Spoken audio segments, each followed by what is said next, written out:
Chapter 1. The first thing I notice is the cold. It seeps into my bones, sharp and unrelenting, as though the air itself has been stripped of warmth. My eyelids flutter open to a dimly lit ceiling that seems impossibly far away, its smooth surface interrupted only by recessed panels emitting a soft, clinical glow. The light is not warm or inviting. It is sterile, almost surgical, casting everything in shades of gray and white. I blink several times, my vision swimming with spots of black before finally focusing on the room around me. And then panic begins to claw at the edges of my consciousness. My head throbs with an insistent rhythm, each pulse sending waves of nausea through my body. Groaning softly, I try to sit up, but my muscles feel sluggish, unresponsive, as if they belong to someone else entirely. A faint metallic tang lingers in the air, mingling with the faint hum of machinery that vibrates beneath my skin like an unwelcome frequency. The sound is omnipresent yet elusive, emanating from no discernible source, and it fills the silence with an oppressive weight. Every breath I take tastes artificial, devoid of life or scent beyond the antiseptic chill. I sweep my gaze across the room, taking in its alien contours. The walls are pristine, their surfaces so flawlessly smooth they might have been carved from a single block of marble.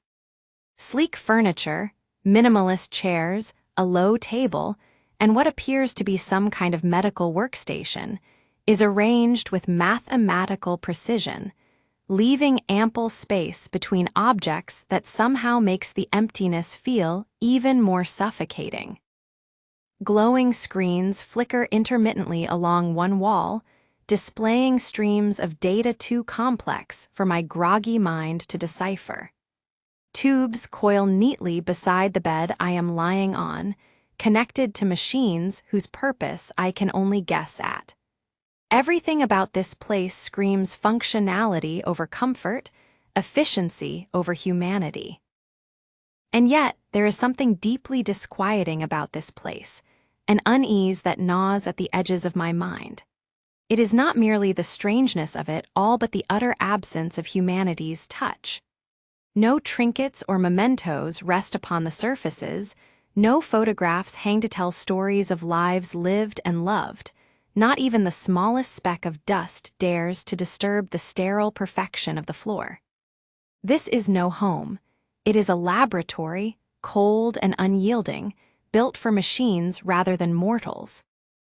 The weight of this truth settles over me like a shroud, sending a chill coursing through my veins and tightening the knot of dread already coiled in my gut. As I shift slightly, attempting to swing my legs over the edge of the bed, I notice something odd about my own body. The clothes I am wearing, a plain white t-shirt and loose gray pants, are unfamiliar, their fabric scratchy against my skin. They are not mine. Worse still, there is a peculiar numbness radiating from the base of my spine, a sensation akin to pins and needles but without the accompanying itch.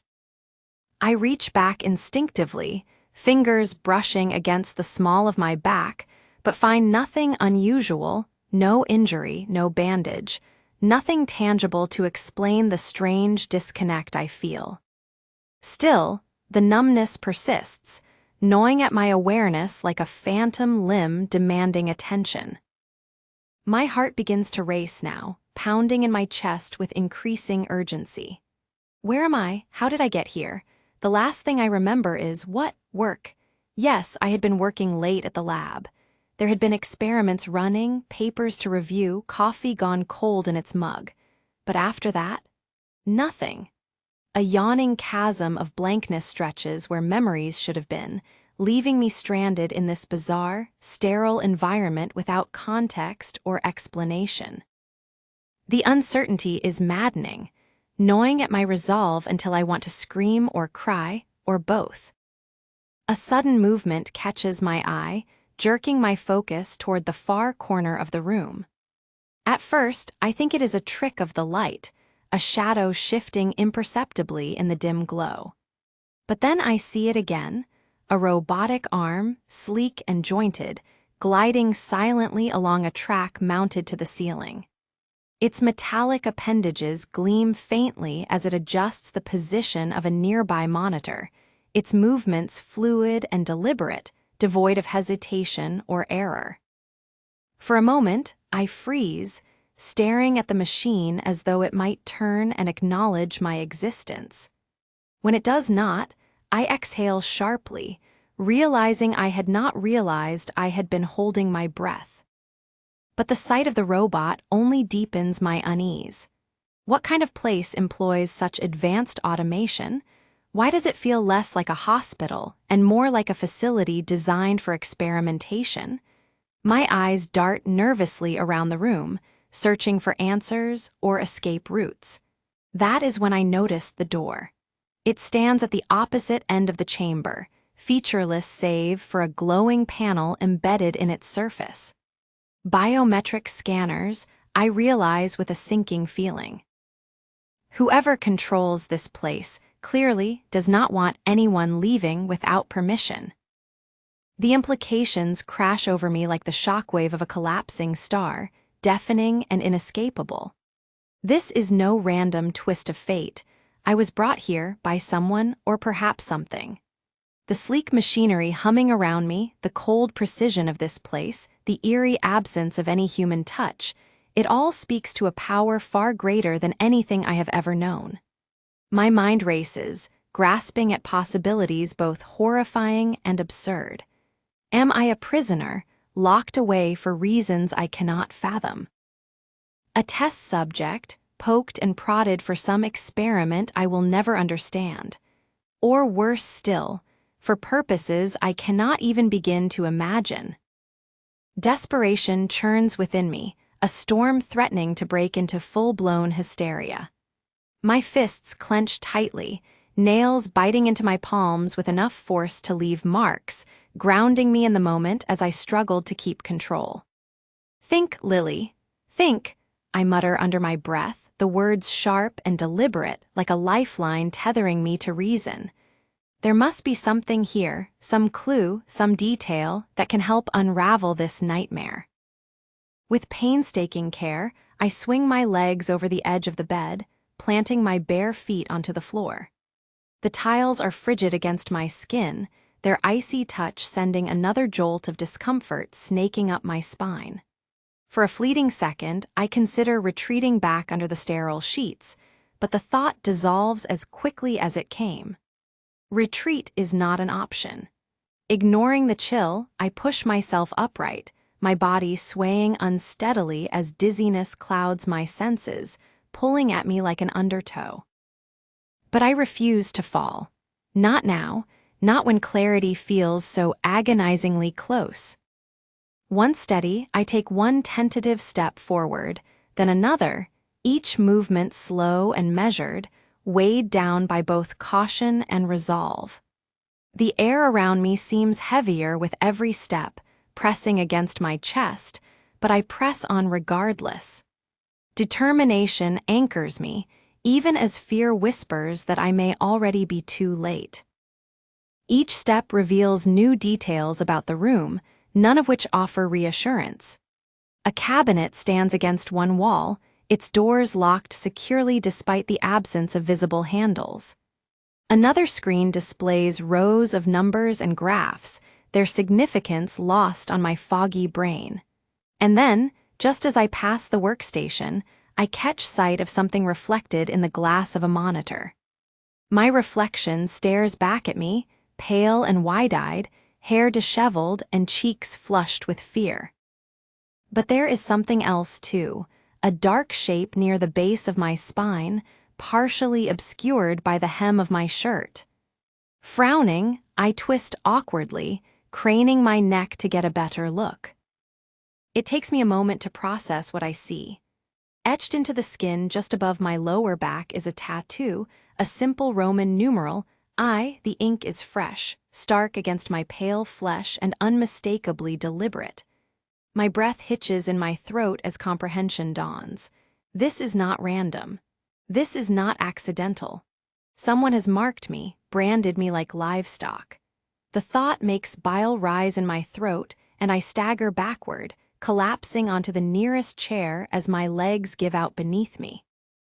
Tears prick at the corners of my eyes, blurring my vision as the enormity of my situation crashes over me once more. I am trapped, alone, and utterly powerless. The questions swirl endlessly in my mind, each one more terrifying than the last. Who is responsible for this?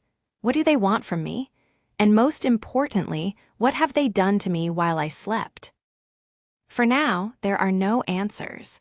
Only the oppressive hum of machinery and the cold, sterile embrace of a world that refuses to yield its secrets. As I sit slumped in the chair, my thoughts spiral further into chaos. The tattoo, the Roman numeral I, burns into my consciousness like a brand. It is not merely a mark. It is a label, a designation. I cannot shake the feeling that it means something significant, something sinister. My eyes dart around the room again, searching for anything I might have missed. Perhaps there is a clue hidden in plain sight, waiting to be uncovered. I rise shakily to my feet once more, my earlier determination reignited by desperation. Moving slowly, I approach the glowing screens lining the wall. The data scrolling across them is indecipherable, a cascade of numbers, symbols, and graphs that might as well have been written in an alien language. Yet, amidst the chaos, certain patterns emerge. Repeated sequences, mathematical formulas, biological schematics. Though I cannot understand them fully, I recognize enough to realize these are not ordinary medical records. They are blueprints, designs for something far more intricate than mere diagnostics. I press closer, squinting at one particular screen. A diagram catches my attention, a three-dimensional rendering of a human figure, segmented into layers of muscle, bone, and neural pathways. Beneath it, a caption reads, "Subject I Phase 1 completion." My stomach churns. Subject I, that is me. I am being referred to as a subject, not a person. The dehumanization stings worse than the cold air biting at my skin. Suddenly, a soft chime echoes through the room, startling me. I spin around, heart hammering wildly, to see a panel on the wall slide open with mechanical precision. Beyond it lies a narrow corridor bathed in the same sterile light. For a fleeting moment, I consider bolting down the hallway, seeking freedom or answers or both. But caution roots me to the spot. What if the corridor leads to danger? What if cameras track my every move? I hesitate, torn between fight and flight. Instead, I turn my attention to the workstation. On its surface lies a tablet-like device, its screen dark but humming faintly with latent energy. Hesitating only briefly, I pick it up and tap the power button. The screen flickers to life, revealing a user interface unlike anything I have ever seen. Icons pulse gently, resembling biological cells under a microscope. One icon, labeled Project Logs, seems particularly promising. With trembling fingers, I select it. A video feed pops up, grainy but clear enough to make out a familiar face. It is Ralph, my colleague from the lab. His expression is calm, almost serene, as he addresses the camera directly. "Log entry 47, he begins, his voice measured and precise. "Subject I has successfully completed the initial integration phase. Neural mapping indicates full compatibility with baseline parameters. Physical recovery is proceeding as expected." He pauses, adjusting his glasses. "Further testing will commence upon awakening. Note: subject may exhibit signs of confusion or distress due to memory suppression protocols. Sedation authorized if necessary." My blood runs cold. Memory suppression protocols, neural mapping, integration phase. Each phrase hammers home the horrifying truth: I am not here by chance. This is not an accident or a misunderstanding. Ralph, or whoever he truly is, has orchestrated this entire scenario, and he knows exactly what he is doing. The video ends abruptly, leaving me staring at the blank screen. Chapter 2. As I sit there, my mind racing between panic and determination, fragments of memory begin to surface, glimmers of a life that feels impossibly distant now. My thoughts drift back to the lab, to Ralph, and to the peculiar dynamic we shared. He was brilliant, no doubt about it. A genius whose mind seemed to operate on an entirely different plane than the rest of us mere mortals. But brilliance often comes with shadows, and Ralph's shadow loomed large over everyone who worked with him. I remember one evening in particular, late at the lab when most others had gone home. The fluorescent lights buzzed faintly above us as I pored over data from our latest experiment. Ralph appeared beside me without warning, startling me out of my concentration. His presence always had that effect, a mix of awe and unease that made my skin prickle. "You have been working too hard," he said, his tone light but his eyes sharp, dissecting. It was not concern, it was calculation. "I am fine," I replied curtly, brushing off his comment. But Ralph did not take hints well, or maybe he just chose to ignore them. He leaned closer, invading my personal space in a way that felt both invasive and oddly intimate. "Your health is paramount, Lily," he said, his voice dropping slightly, as if imparting some great secret. "Tell me, how are you sleeping, eating, any headaches lately?" The questions were relentless, probing deeper than they should have. At the time, I chalked it up to his eccentricity, his obsessive need for perfection in every detail. But now, sitting here in the sterile nightmare, those moments feel sinister. Was he gathering information or evidence? Was this all part of some grand design I could not see until it was too late? Who am I outside this room? Before this, whatever this is, I was more than just a subject. I was Lily Harper, a researcher driven by curiosity and a desire to make a difference. Science was not just a job for me, it was a calling.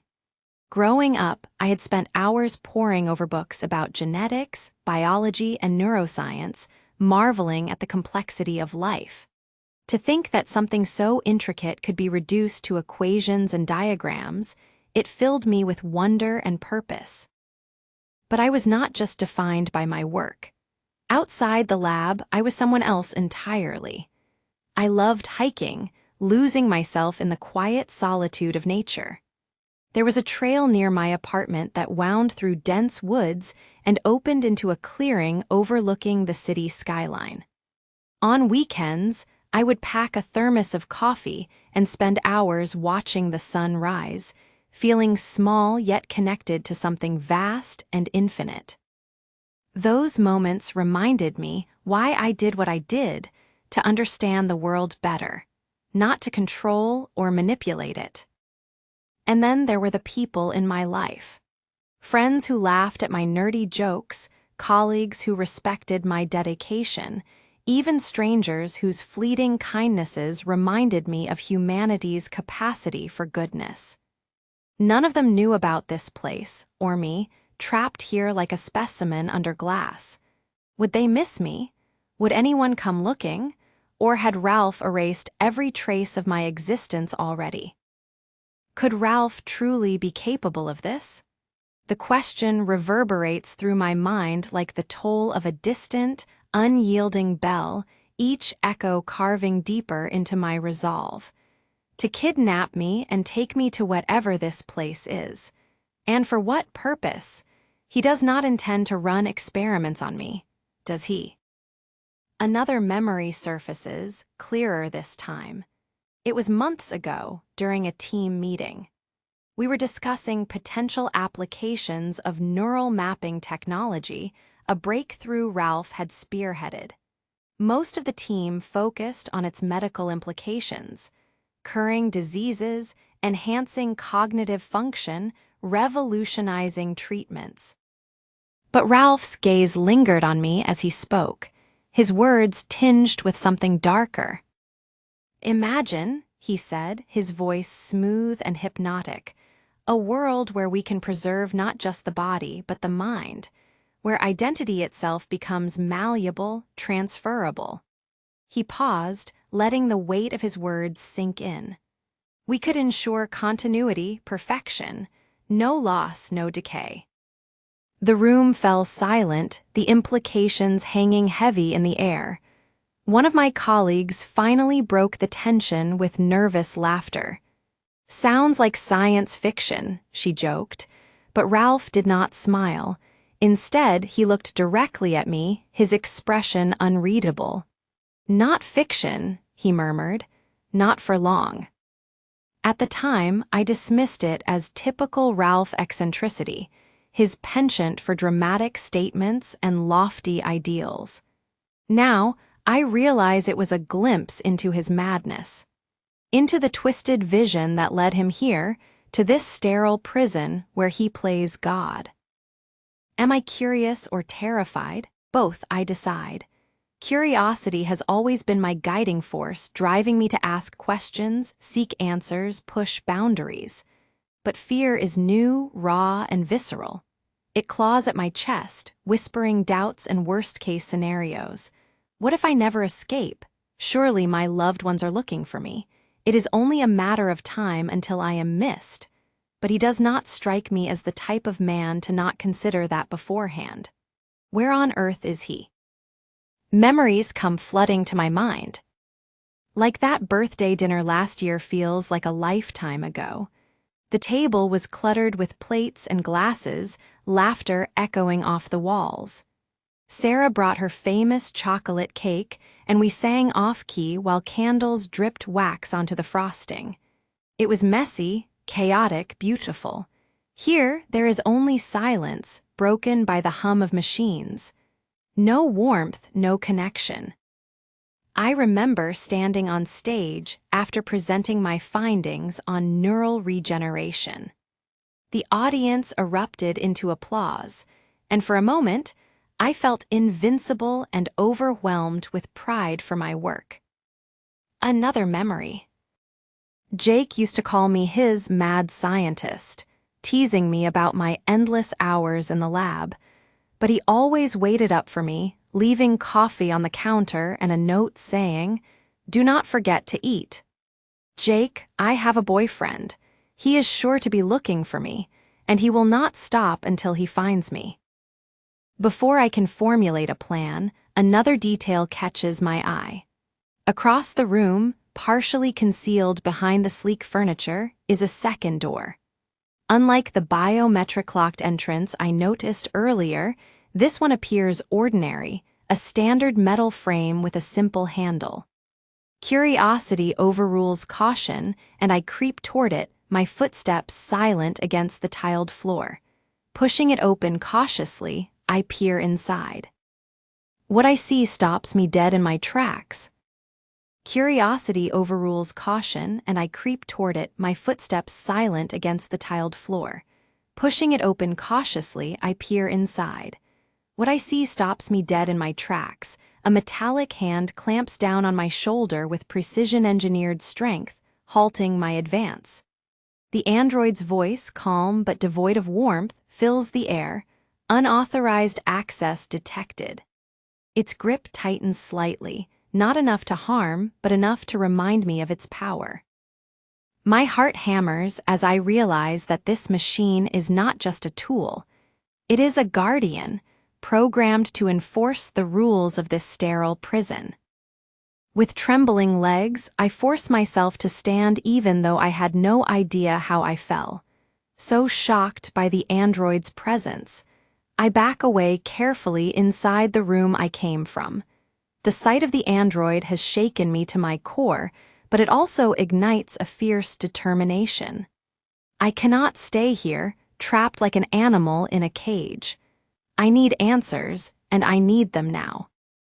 I step back into the main room, my eyes scanning for anything I might have missed. The workstation still sits there, the tablet glowing faintly. I pick it up again, scrolling through the interface. There must be more logs, more clues about what Ralph is planning. My fingers hover over an icon labeled System Diagnostics. Hesitating only briefly, I tap it. The screen fills with schematics of the facility. Rooms are labeled in clinical terms: containment chamber, neural mapping lab, cryogenic storage. My stomach churns as I realize the scope of this place. One room stands out: control center. It is located deep within the facility, accessible only through a series of locked doors. If I can get there, maybe I can shut this whole operation down. But first, I need to figure out how to bypass the security systems. As I move toward the corridor, the robotic arm reappears, gliding silently along its track. This time, it does not ignore me. Its appendages shift, positioning themselves in a way that feels almost threatening. A mechanical voice emanates from somewhere nearby. Unauthorized movement detected. Please return to your designated area. My heart pounds in my chest. I am not going back, I say aloud, my voice shaking but defiant. The robot does not respond verbally, but its movements become more deliberate, blocking my path to the corridor. I glance around, searching for anything I can use as a weapon or distraction. My eyes land on a loose cable dangling from the workstation. With a surge of adrenaline, I grab the cable and yank it free.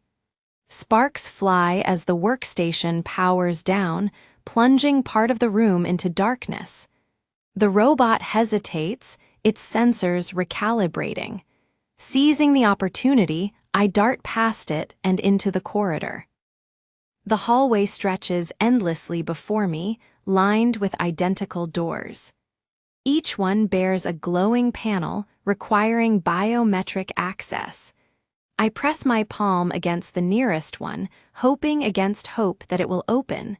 Nothing happens.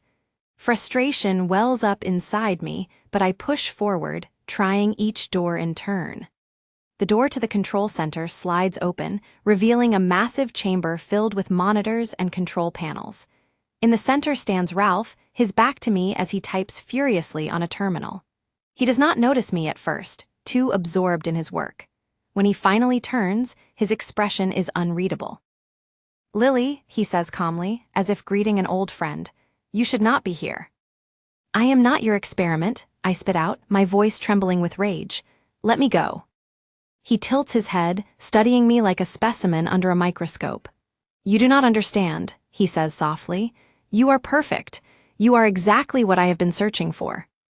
"No," I say firmly, stepping closer. "I am not yours to control." For a moment, neither of us moves. Then Ralph sighs, reaching for a button on the console. Before he can press it, I lunge forward, grabbing his wrist.